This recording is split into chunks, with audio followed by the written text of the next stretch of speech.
أقم الصلاة بوقتها وانهض إذا رفع الأذان الله أكبر قد دعاك الله حان الوقت حان أسبغ وضوءك وانطلق نحو السعادة والجنان سبق لها ولتحفظ السنن الرواتب. الحمدللہ والصلاة والسلام علی رسول اللہ اما بعد.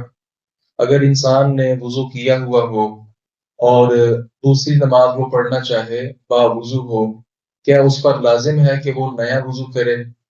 اس سلسلہ میں بعض لوگ کہتے ہیں کہ وضو پر وضو کرنا یہ مکروہ ہے. ظہر کے وقت آدمی نے وضو کیا با وضو ہے، عصر کے وقت تک وہ با وضو ہی ہے، تو کہتے ہیں کہ اس پر لازم ہے کہ عصر کی نماز ایسی پڑھے، نئے سرے سے وضو کرنا صحیح نہیں. یہ بات درست نہیں ہے، کیونکہ رسول اللہ صلی اللہ علیہ وسلم سے دونوں طرح کے عمل ثابت ہیں. آپ صلی اللہ علیہ وسلم نے جس طرح سے مسلم کی حدیث ہے تو فتح مکہ کے موقع پر ایک وضو کے ساتھ آپ نے کئی نمازیں پڑھی.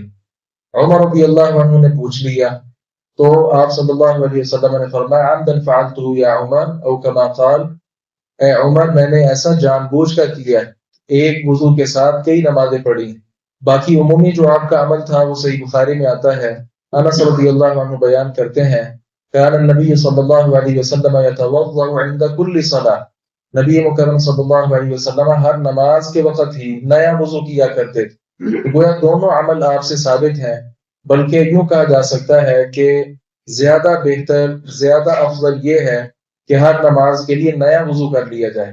ظاہر ہے وہ نیا عمل کر رہا ہے، ایک وہ کام ہے کہ جو نہیں کیا گیا، پہلے کیا گیا دوبارہ اسی کے ساتھ نماز پڑھی جائے، اور ایک ہے کہ دوبارہ سے وضو کر لیا جائے. تو گویا دوبارہ وضو کر لینا یہ ایک ایسا ہے عمل جو انسان نے نیا عمل کیا، تو جب اس نے ایک اضافی نیا عمل کیا تو اللہ تعالیٰ کی طرف سے اس کا جو اجر ہے، ظاہر ہے وضو سے پہلے بسم اللہ پڑھے گا، سنت کے مطابق وضو کرے گا، اس کے بعد دعائیں پڑھے گا، تو یہ ایک اضافی نیکی ہے جو اس نے حاصل کر لی.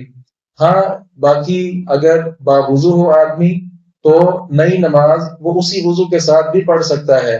یہاں بخاری میں ہی انس رضی اللہ عنہ کی حدیث ہے کہ ان سے کسی نے کہا کہ کیف کنتم تصنعون، آپ لوگ یعنی صحابہ کرام کیسا کیا کرتے تھے؟ تو انس رضی اللہ عنہ نے کہا یجزئ احدنا الوضوء ما لم يحدث، جب تک ہم بے وضو نہیں ہوتے تھے تو ہم میں سے اکثر نیا وضو نہیں کرتے تھے. تو گویا دونوں طرح کے عمل ثابت ہیں. زیادہ بہتر کیا ہے کہ ہر نماز کے لیے نیا وضو کر لیا جائے. اللہ تعالیٰ سے دعا ہے باری تعالیٰ حق بات کو سمجھنے اور اس پر عمل پیرا ہونے کی توفیق عطا فرمائے.